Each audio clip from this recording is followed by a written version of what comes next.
Ito yung bago guys, ito yung brand niya. 800 pesos to, set na to guys. Kasama na yung backplate, pulley, tsaka drive base.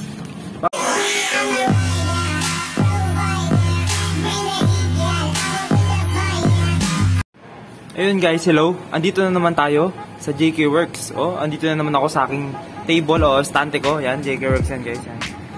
Sa nakakapagod na araw ngayon. Hapon ngayon dito guys, medyo wala namang upot ang customer. Ngayon mag-share lang ako ng onting kaalaman. Siguro marami na rin nagpaliwanag nito sa YouTube or Facebook or mga page dyan guys. Pero sa makakapanood na ito at di mo pa napapanood, ipapaliwanag ko sa guys kung bakit mo na dapat palitan yung pulley mo pag meron ng mga sign ng mga damage na ipapaliwanag ko, or dapat bakit ka magpalit ng pulley. Sa 40,000, 30,000 yung mga tinakbo ng motor mo, kahit naman sa tingin mong okay pa siya, pero napapansin mo yung mga flyball belt, yan, madaling masira kahit na mukhang okay naman yung pulley. Pag-uusapan natin, i-compare din natin siya sa bago na hindi stock guys pero replacement lang din, pero syempre bago. I-compare natin yung mga gamit na pulley at drive base. Yan, kung ano yung pinagkaiba nila, tsaka kung ano yung pwedeng maging damage nito sa CVT natin. Yan, pag hindi natin siya pinalitan. Yan. Meron ako dito guys na stock ng pulley ng Mio Sporty. Yan. Stock din to na drive base ng Mio Sporty. Yan. Ito naman stock din. 5LW stock to guys ng Mio Sporty. Yan. Oil seal yan, kabilaan yan. Simula tayo dito sa drive base kasi mas marami tayong mapapaliwanag sa pulley compared dito sa drive base natin. Ito stock drive base guys, yan, may guhit dyan kung makikita nyo. Ibig sabihin hanggang dyan lang talaga yung angat ng belt kasi compared dito sa pulley mas malaki yung drive base natin. Kung compare natin siguro hanggang dito lang din yung kaya ng belt. Pagka ang diameter nya compared dito pa halos parehas, so hindi siya sumasagad hanggang dito. Ilang mm din tong hindi naabot ng belt. Yan, hanggang dito lang yung kinakaya nya. Man lang na daan ng belt, dumi lang ang dumaan yan. Iba yung kulay niya. Kulay alloy na alloy ito, parang polish na alloy. Yan. Tsaka kung kakapay mo siya guys, to second hand. Pag kinapa mo yan, malalim to. Pag daan mo dun sa may guwit, dito yan, medyo mataas kasi hindi siya nakayod ng belt. Makinis, tapos pababa. May mas malala pa dito guys na talagang pababa na. Maramdaman mo yung hukay, tapos tataas. Pag yung hindi part na inabot ng belt, dun mas mataas. Yun yung isang sign na dapat magpalit ka na ng drive base. Meron niyang parang bakal dito, mas matigas yun. Compared mo sa ibang motor, tulad ng M3, meron siyang mga ngipin dito. Mismong alloy na ng drive base ang kumakapit sa spline natin, yun yung mas madali masira. Kasi alloy lang siya, nakakapit siya sa pulley natin. Mas madali lumuwag. Pagka maluwag yung pagkakabit ng nut sa sigunyal natin, madalas nabubungi yun. Tapos nasisira yung sigunyal, yung spline natin. Pero syempre, kung sabay sila, stock sila guys, malamang yung pulley ganun din. Dito na tayo sa may pulley. Yan. Ganun din sa pulley. Mga dito maramdaman mo. May nakaumbok at may pahukay. Medyo mataas pa dito. Yan. May makakapamo yan guys sa pulley mo. Pero yan dito ba na dito? Medyo may hukay na, tas may umbok siya ng konti. Tapos na tayo dito guys. Meron pa tayo dito. Ito napapalitan naman to guys. Pag okay pa yung hukay nitong degree ng pulley natin, itong oil seal naman guys, kung lumuwag yan, nakakahanap naman yan, kabilaan yan. Kasi dapat yan, pit na pit yung ating bushing natin. Dapat pit na pit yan, hindi yan umaalog. Kasi pag umaalog yan, yun yung pwedeng makasira ng belt natin o magkaroon ng ingay sa CVT natin. Yan. Pero sa stock, madalang naman umalog kasi dalawa yung oil seal nito, tsaka stock yung oil seal, matibay. Kasi paikot-ikot lang naman yan. Compared dito guys, ito sporty din na pulley to, replacement o may brand siya. Yung sa taas, masikip pa. Pero sa likod, wala siyang oil seal.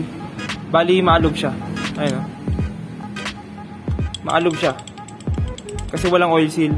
Walang oil seal sa likod. Meron pa ito guys. Basta ito yung brand niya. Wala siyang parehas na oil seal. Wala. Kaya yung stock na bushing, grabe yung alog. Halos hindi na ito pwede magamit guys. Kasi mag-iingay lang yung CVT, masisira yung belt. Pati flyball yan, masisira sigurado. Diba? Hindi na ito pwede gamitin guys. Bali ito, pwedeng palitan pa ito yung sa loob nito. para mag-fit maigi yung bushing natin. Yup, punta naman tayo dito sa mismong flyball ramp o rampahan ng flyball natin ng bola. Base dito sa stock na to guys, kasi makakita ka ng parang guhit nyon, parang may hiwa. Yan doon, may hiwa. Ibig sabihin yung hiwa na yun guys, nagkaroon na yung bola, nagkaroon ng kanto. Habang paikot ng paikot siya guys, umabot siguro yung part ng bakal nung flyball niya at tumama doon sa ramp natin. Kaya nagkakaroon ng mga guhit-guhit yan guys. Yun. Palala ng palala yun guys. Maliit. May sample ako dito guys. Ito kasi yung stock ko to wala.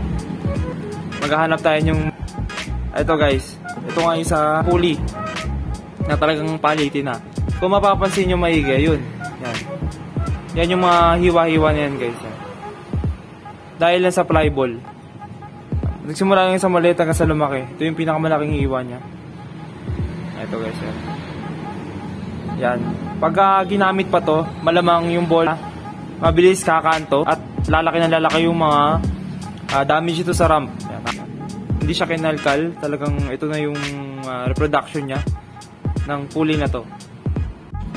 Ito yung bago guys. Ito yung brand niya. 800 pesos to, set na to guys, kasama na yung backplate, pulley, tsaka drive base, pang new sporty. Yan. Ito yung sinasabi ko kanina guys. Yan. Hindi siya alloy. Yan. Bakal to guys, kaya yung ngipin niya mas matibay. Mas ano siya, hindi niya masyadong masusugatan yung spline natin pag lumuwag. Kasi para silang matigas compared dun sa alloy na mabubungi yung nasa dry base natin. Tapos mag-i-slide siya dun sa bakal, kaya mas masisira. Ito yun guys. Yan. Libre na to dun sa 800 pesos na pulley set natin na replacement lang guys. Hindi siya yung may brand talaga na, pero magandang klase naman to. Ito yung sample na bagong dry base. Okay pa yung mga fin niya. Ito kasi yung mga cooling fin niya guys, para lumamig yung ating CVT. Yung iba naman kasi nagkakalkal din, kaya tanggal to guys. Kasi may purpose to guys. Saka yung sa ito wala na. May purpose to. Dyan. Para lumamig yung CVT natin. Kasi pabang umiinit ng umiinit to, yung material na alloy na to guys, siyempre lumalambot. Kaya mas madali siyang madadamage sa katagalan. Kasi ang contact nito alloy to alloy sa CVT natin. Yung bola tumatama sa alloy. Yung bushing tumatama sa alloy. Tumatama sa belt. Kaya mas maganda yung mga may cooling fin. Yan. Cooling. Hindi ko pwedeng buksan guys. Pinabuksan ko. Pero ito yung bago. Sasalatin ko na lang din kahit may plastic yan. Siyempre, bago wala pa. Straight na straight yan. Hindi ko lang alam kung naka-degree to guys ha. Malalaman to pag sinalpak. Kung naka-degree. Ito naman yung kanyang pulley. Yan. Kasama yung may ano na rin siya. Talaga isasalpak na lang. May bola na rin to sa loob. Sasalpak na lang taga siya. Ayan yung bushing niya guys. Yan. Base sa kakapain ko, mukhang okay naman. Fit naman yung bushing sa pulley natin. Talagang sasalpak na lang siya. May bola, slider piece, tsaka backplate. Yan. Talaga yung buong pulley set mapapataman. Yan yung flyball niya. Sa tingin ko stock to. 10 gram to. Stock 10 gram Muse 40. Kakapain natin. Siyempre bago. Mas maganda yung feel niya. Hindi ko lang alam talaga kung nakadegree silang dalawa. Malalaman to pagka sa angat ng belt sa torque drive natin. Pagka hindi siya nakaangat or pantay lang sa torque drive natin, pagka in-start, pagka hinto, nakapantay, medyo nakadegree yun. Pero pag nakalubog siya, mas angat yung torque drive natin. Ito, papakita ko yung picture sa inyo. Yan, pagka ganyan yung itsura niya, stuck lang siya. Kasi hindi talaga siya angat sa torque drive natin. Meron din mas mataas pa yung belt kaysa sa torque drive natin. Yun yung mga talaga mas maganda yung degree ng pulley tsaka nung drive base natin. Ito, stuck lang to guys. Siguro pag may kinabitan na ako nito, i-review ko sa inyo yung performance kung maganda ba siya, yung belt sumasagad ba, tsaka kung mas madali ba siyang kumanto ng flyball. Ganun lang guys sa mga tatandaan pagka nag-DIY kayo, nagbukas kayo ng CVT nyo, naghahanap kayo ng sign kung dapat na bang palitan yung pulley drive base ninyo.